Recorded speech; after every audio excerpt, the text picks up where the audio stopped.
Hi folks, Kevin J. O'Connor here, Carolina's own Podforce 5. Sitting here with a good friend today, Jeff Arbaugh. Jeff, nice enough to come join us, and we're going to find out a little bit about Jeff, what he's done, where he's going, and how we all can get involved with some of the stuff that he's doing. Jeff, how are you? I'm doing great, Kevin. Thanks for having me. Thanks so much for joining me. So I'm always fond of introducing Jeff as one of my celebrity friends. He doesn't necessarily like the term. Tell me about that. I think you're a celebrity. You've done a lot of things that deserve that title, but what's the term celebrity mean to you? Well, I probably need to look it up in the dictionary to find out what the true meaning is, but I don't think I'm anything close to a celebrity. Just a guy with some experience doing some interesting things, I think. Just one little reason I call him a celebrity is because some of our older fans may, like me, would recognize this young man as a General Hospital soap opera star back a few years ago. I think anyone who was on General Hospital is a star. I think that deserves celebrity, but we can agree to disagree. We can agree to disagree. How did you get into this business? Were you in LA? Did you grow up wanting to be an actor? No, grew up outside of Philadelphia, actually, and then in Dover, Delaware. And looking back, though, I never really had the genetics to become a professional baseball player. It's what I love to do, and I grew up playing baseball. I was on a state championship team, and it's what I did every summer. And I remember when I got to 10th grade, and I don't believe I had yet broken 5 foot. Oh gosh. Yeah. Shortstop. Well, yeah, there aren't even a whole lot of 4'10" shortstops either. So, I'm playing against these guys who are now shaving, and they're men. And I thought, I'm not big enough, and I'm not strong enough to play anymore. And this is a true story. I remember thinking that, what am I going to do? And the announcements came over the intercom for auditions for the school play. And I had always been the class clown growing up. And I thought, well, let me give that a shot. I went, did a play called Lovers and Other Strangers, which was 4 different vignettes, if anybody remembers that. And got bit by the bug. The following year, the theater department went to see a professional production of Grease on stage. And I remember sitting there in absolute awe, and I decided then, that's what I want to do. You had to wear that leather jacket. You had to be Danny. Danny Zuko. Listen, at that point, I didn't even need to be Danny. I could be, Just the theatrical event was attractive to you. Yeah, it was the whole thing. It was the experience, and it wasn't just about being on stage with the people there. I mean, I love the community. Mm-hmm. I love hanging out with creative, interesting people. Yeah. And I love the process of Tech Week, and it's rather addictive, as you know. I do know. I love it too. So, what brought you to the West Coast? I graduated high school, and I loaded up my car, and I drove to California. Really, after high school? Yeah, right after high school. With the theatrical bug freshly buzzing inside with you. the idea that I wanted to go to Los Angeles. I did not go to New York because I've never been much of a song and dance guy. Meaning I can't really sing, and I really don't dance. Not so much Broadway. Not so much Broadway. Yeah. So I went to Los Angeles, and my friend stood there in the driveway with my mother on that very cold February morning and said, "Don't worry, he'll be back." And so, wow, that's... And 25 years later, my friend's like, "See, I told you." 25 years later. I love it when people tell you you can't do something. That's great incentive. So you didn't even have a role or an agent waiting for you in LA? You just went to pursue your dream? Yeah. Gosh, that's great. So you get there. How long did it take you to get something that you would put on your resume? Well, I didn't actually get into the acting thing right away. It took me probably 3 years to acclimate to the whole thing. I wound up getting a job working on Rodeo Drive in Beverly Hills at a menswear store as a flunky, basically. But the people I met, and Did you dress any celebrities? I didn't necessarily dress any celebrities. Like I said, I was a flunky, but I met plenty of people during my time there, and I look back at that time very, very, very fondly. Struck up some very odd but wonderful friendships with some very interesting people, and then a little known fact is I was actually one of the first employees of a place called California Pizza Kitchen. No way. Yeah, one of the very first Wow. first guys that helped open it up, and the people that I got to meet there. I mean, conversations with John DeLorean and Billy Crystal, and I mean the list goes on and on. That's amazing. Yeah. And now we just go into Harris Teeter or Publix and we get a California Pizza Kitchen right out of the freezer now and cook it at home. That's really something. Yeah, and I could have bought stock. So missed opportunity there. Yeah, big one. Okay, so a couple of years in retail and things like that. What brought you into your biggest role to that point? How did you do that? Listen, the first thing anybody needs to do, and if I were going to go back and or if I'm going to give anybody advice, the first thing you need to do is get yourself in class. That's the first thing. There's some very well-known people that I actually respect. Jason Bateman being one of them, who I think is tremendously talented and very funny, who swore off acting classes. Now his father's a director, so he was brought up in that whole thing. So I'm sure he had more of an education than he would like to admit. But I would say get into class, and it's not just to learn the technique of acting and being an actor. It's the collective energy. Mm-hmm. Quite possibly it's the networking opportunities, and you need to surround yourself with those people.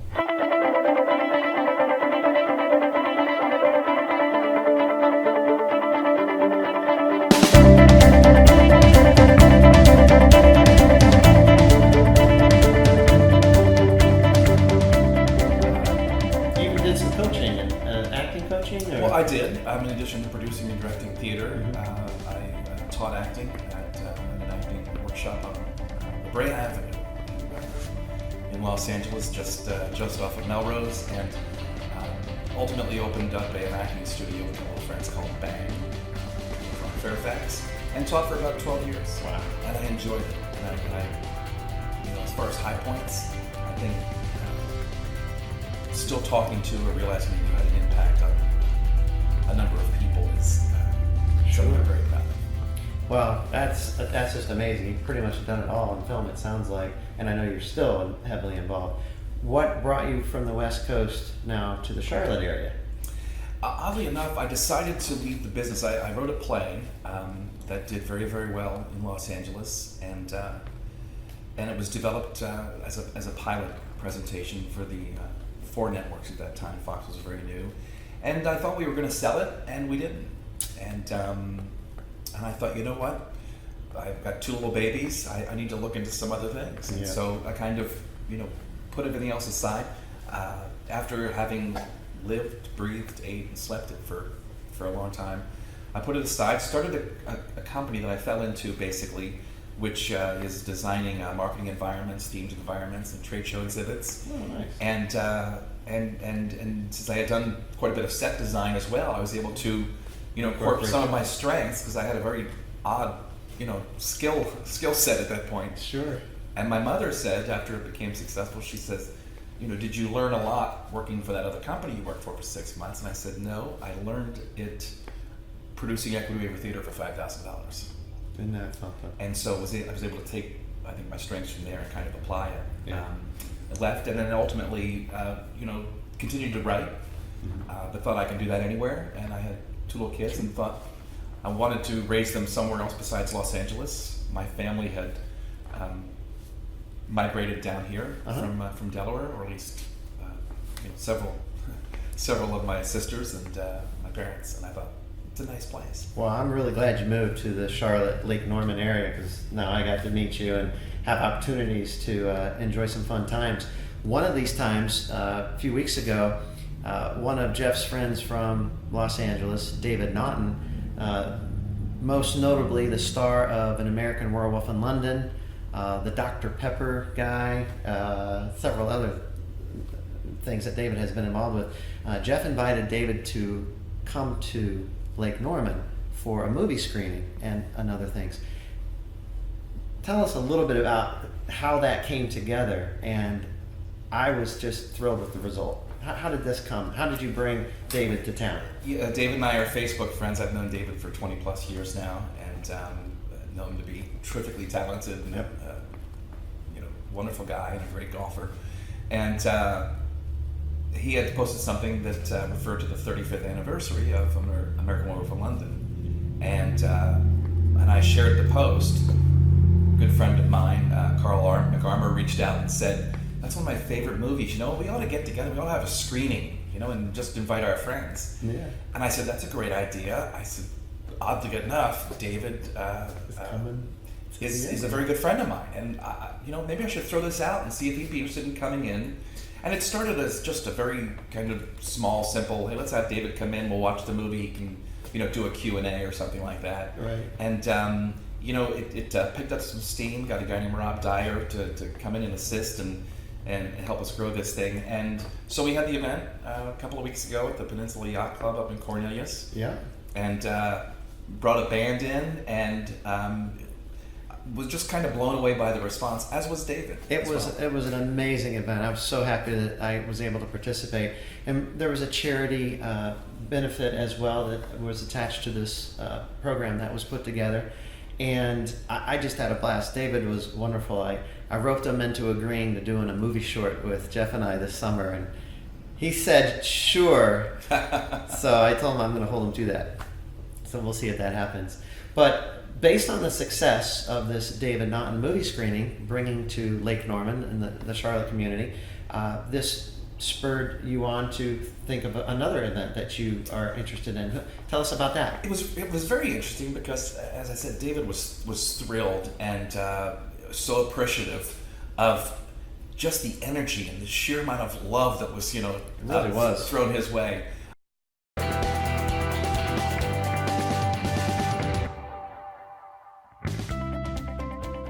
Well, the response was rather overwhelming. Not only on Facebook and pictures and stuff like that, but I received a ton of texts and emails from people who were there and people who didn't make it. Mm-hmm. Most of the people who didn't make it were sorry they didn't. Yeah. And they said, "Are you doing something else?" And so it was something in the back of my head that, wouldn't this be interesting to maybe do this twice a year? To reach out to some of the people that I've met and still have relationships with, mm-hmm. as far as bringing them in and letting people meet them and rub elbows and stuff like that. And so we've got tentatively scheduled for October 7th. Okay. Is the penciled in date.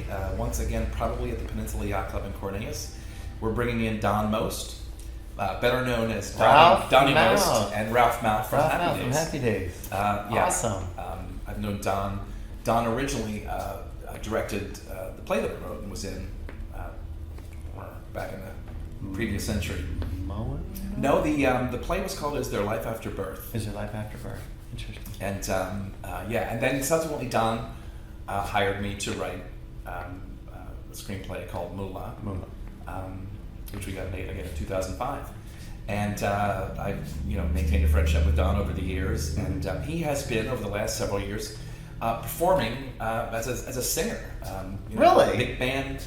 It was Don's first love was musical theater. Wow. And he was taking song and dance lessons at a very, very young age. At I don't want to get this wrong. Brooklyn? I think it was Brooklyn. Yeah. I don't know if it's Brooklyn or the Bronx, but anyway, in New York, one of the boroughs.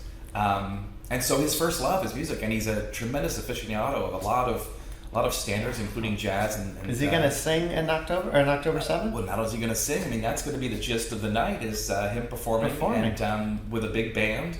We're not quite sure yet how big that band's going to be. Anywhere from 7 to 8 pieces to maybe 10 or 11. Nice. And he's got a number of albums out and things like that. And so, is this opportunity on October 7th going to be open to the public? It is, absolutely. And Great. So it's really just. We'd like to take the extra time that we have with this event that we didn't have with the previous event, mm-hmm. and see if we can't blow it out a little bit and talk to some charities, maybe get some corporate sponsorships and things like that.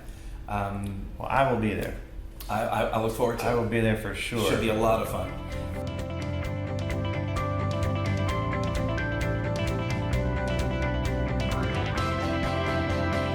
Jeff, it's really great visiting with you today. Amazing stories. I've really enjoyed learning more about your life and your career, and really look forward to what's next. And we'll let our viewers know how your script's coming along, if it's going to be a local production, if you're going to sell it, we definitely want to look forward to the October 7th, which is penciled in right now, the October 7th event with Don Most and Cornelius, presumably at the Peninsula Yacht Club.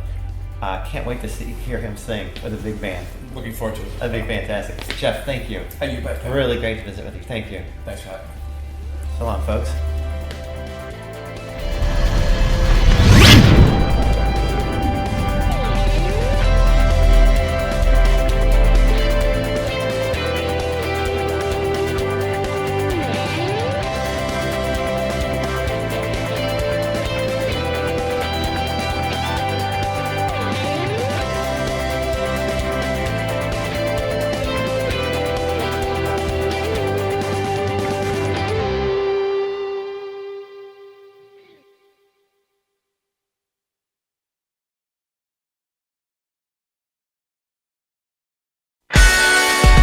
JC Kingsley here with Carolina's own Podforce 5. We are here today with Miss Jody Black of Carolina Game Tables. So these guys make custom game tables, it looks like, for your family to be able to play games at your home.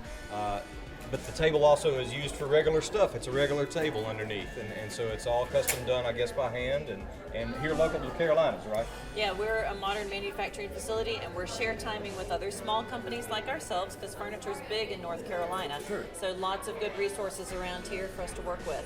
And then we make our tables and we sell it here. We have a website that you can buy from. We show at conventions, and we love bringing families together to play games.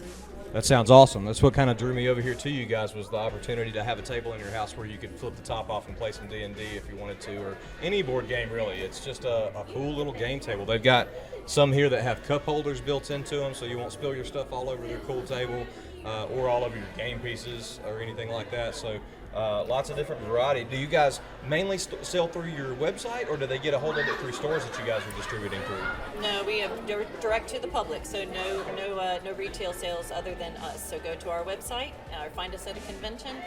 If you find us at a convention, we'll work you a little bit of a deal. We'll give you some posters or one of our a copy of our book. We have a cookbook, so that you can not walk away empty-handed. But yeah, but we want to get you playing on a table that you can use for everyday dining.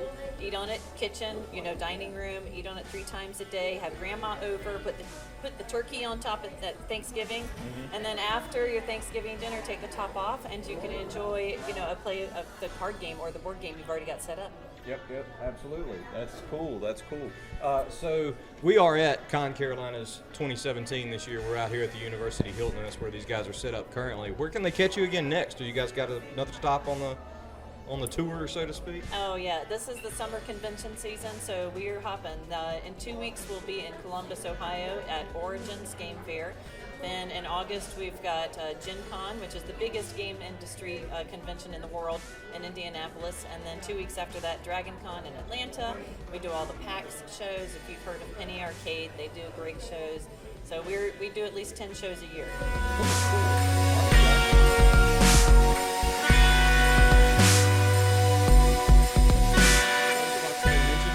We'll put their website right here so you guys can check them out online, and make sure you check out the website, see what kind of tables they offer. Maybe they can hook your family up with something really cool, huh? And we'll see you again next time, I guess, hopefully at the next con, right? Yes, we hope to be here. Awesome. You guys be safe out there. Thank you.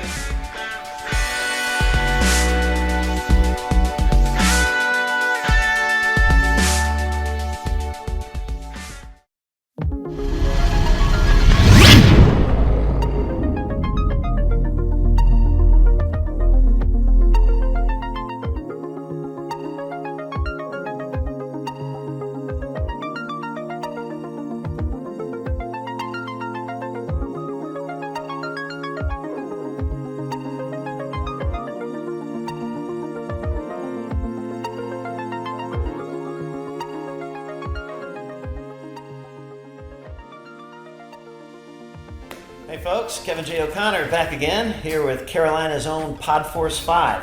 I am very excited today. Today I get to talk with one of my very best friends in the area, both in general and in the film world, my good friend Mel Burch. Mel, how are you today? Good to see you. Kevin. It's great to see you. Thanks for coming in. It's a blast to be able to finally get on and let's talk more.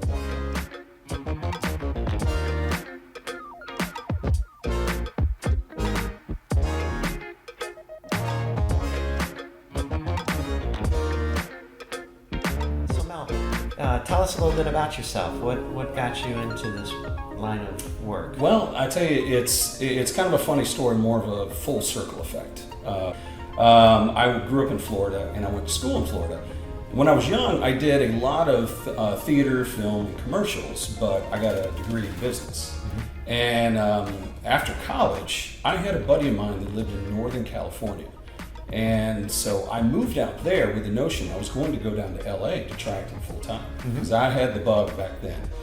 And I happened to get a part-time job in Silicon Valley for this company that happened to invent the CD-ROM drive.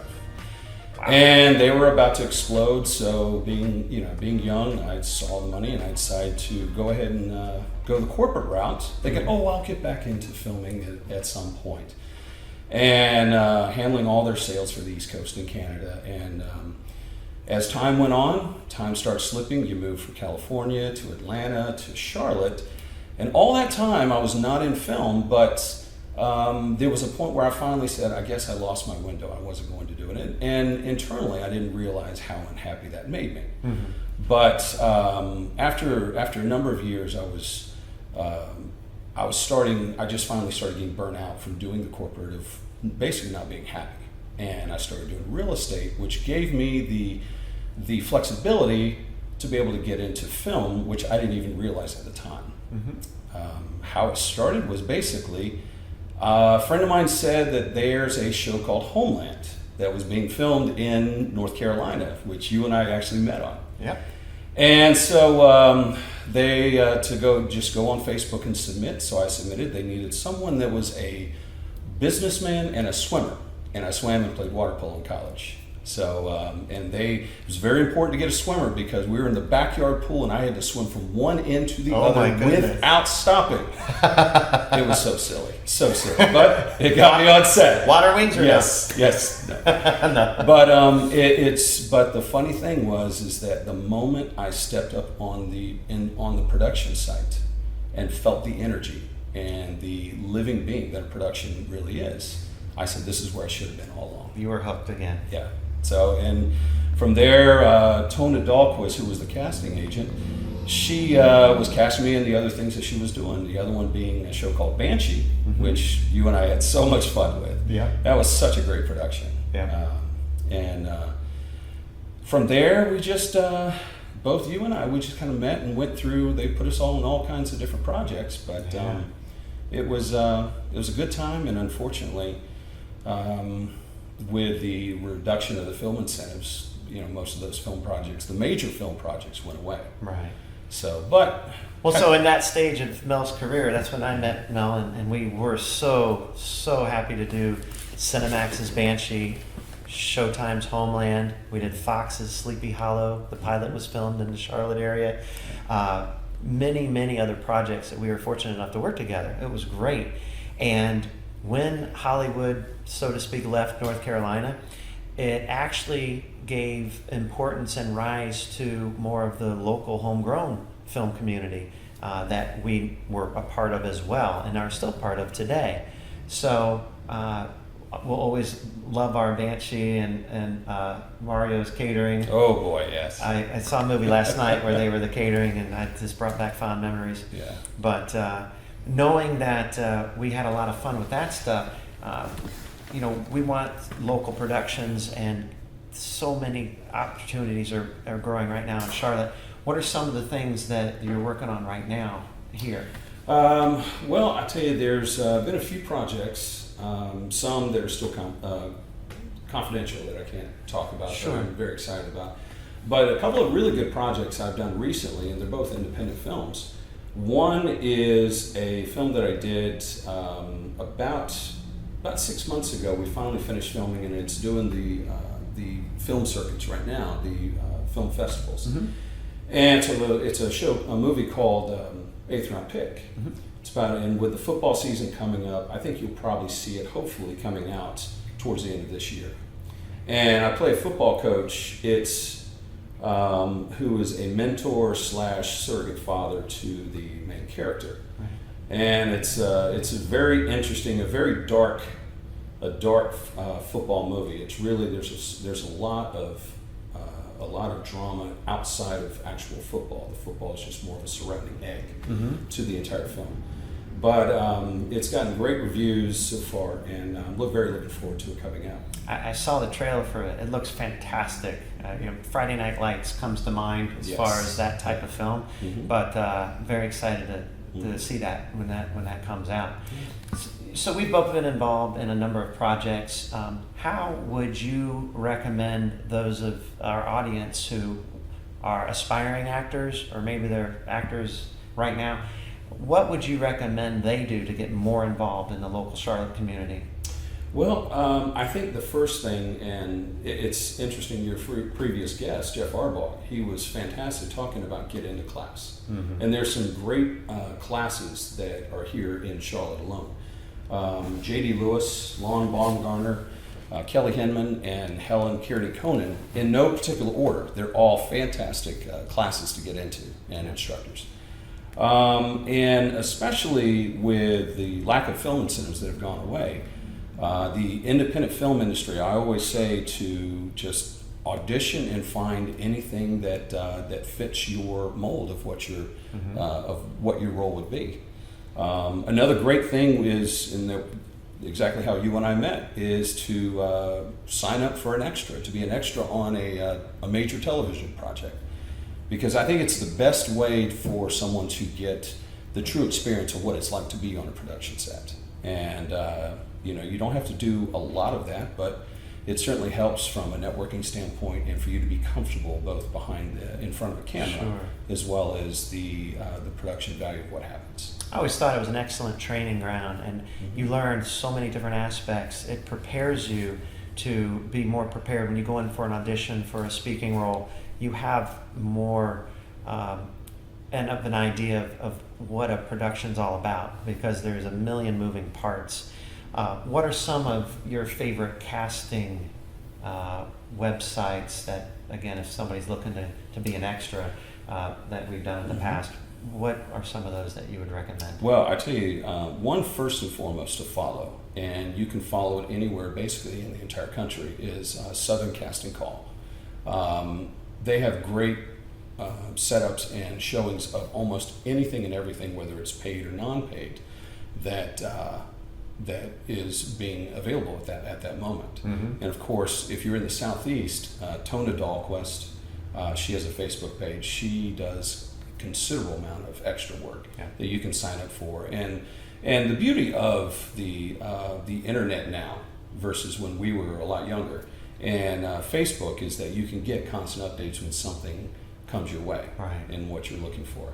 There are job postings all day, every day, anywhere between Virginia, South Carolina, North Carolina. There's an awful lot going on. So if you just remember to go to a Facebook search box and just type the word casting or North Carolina casting, you'll actually get several of these sites that will pop up. For example, the Southern Casting Call, Tona B. Dahlquist, and again, several others. Oh, yes.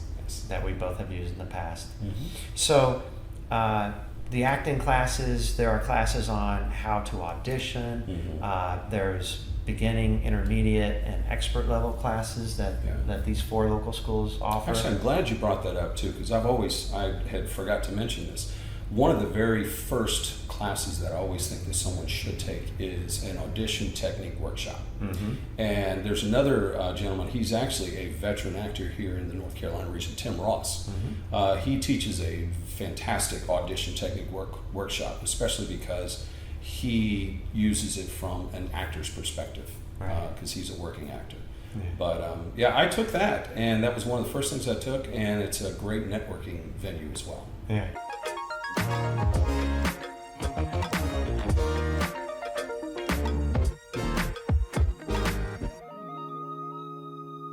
So when you're an actor in the local film community, another way to get involved, you've shared with me, are these filming contests. For example, the 48-hour film project. The 48-hour film project, we interviewed Will Fisher last month's show, and Will shared with us a little bit about the 48. What is your experience, and what advice would you have for somebody who wants to get into the 48-hour film project this year, coming up in August? First of all, I think both of the film projects, the Charlotte 48-Hour Film Festival and the Made in Carolinas Film Competition, that's an annual event, are invaluable for new students. And they actually have auditions prior to the competition. Like, for example, the 48-hour film, that's done over a specific weekend, but within the week prior, they will host an audition where you get to audition in front of all the film directors and the entire film teams. Yeah. And it is a fantastic networking opportunity. I tell you, I had one of my most interesting film projects ever was based upon the first time I auditioned for Charlotte 48. A gentleman, he was sat in front of the audition piece, and the piece that they gave us was, you could do it a lot of different ways, and actually you were there as well. Yeah. I decided to go, and of course I get typecast a lot as a mean guy, and so I did that, and I did it in a very mean way. As adorable as I am, I get a lot of mean roles.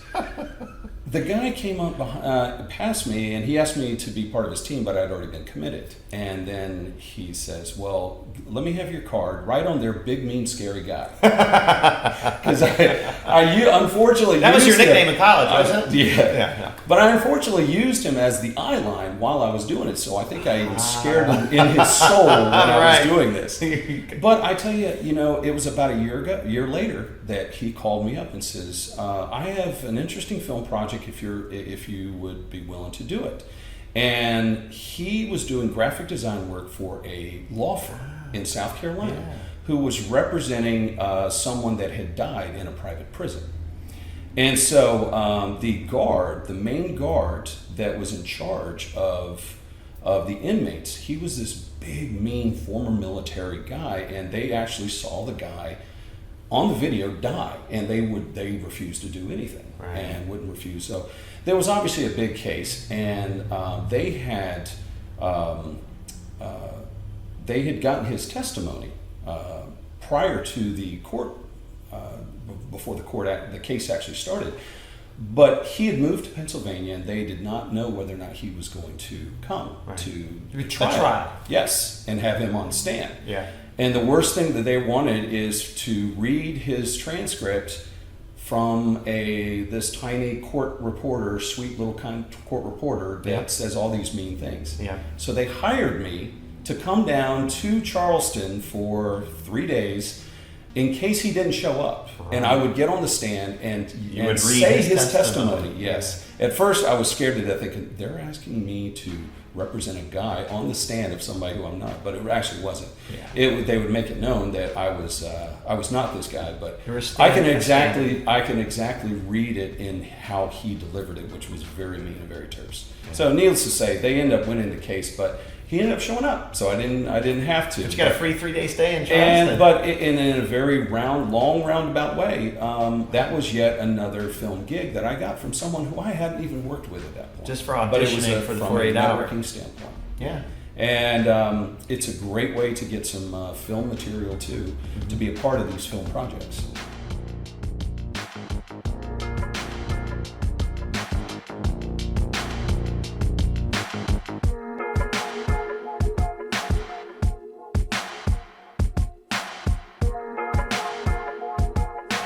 The Carolina film community is a fantastic community to get involved in, especially if you're new. A great networking opportunity. I have had so many film projects just simply getting to know everyone there and then calling me up and saying, Mel, I have a perfect role for you if you're available.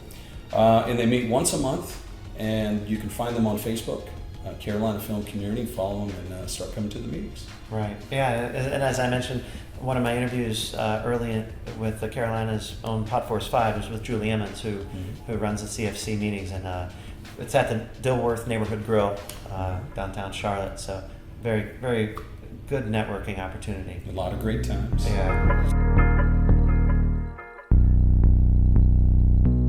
So an upcoming opportunity Mel and I have to work together again is a movie called Sanguine Addiction by the showrunners Paul Striner and George Wilson. They were nice enough to ask us to be included in the cast. We did a table read several weeks ago, and boy, it's going to be a fun movie. And I look forward to doing that with you. And we're not sure if it's going to be a short film or more of a theatrical full feature release. I think that depends on some of the funding and some of how it begins once we dig into it. But no matter what, look for Mel Burch on the local scene and hopefully the national and worldwide scene in the near future. Mel, it's been wonderful. Thank you for coming in today. Thank you. So happy to talk with you, my friend. Okay. That's it. Carolina's own Podforce 5, Kevin J. O'Connor with Mel Burch, signing off. Later. Bye.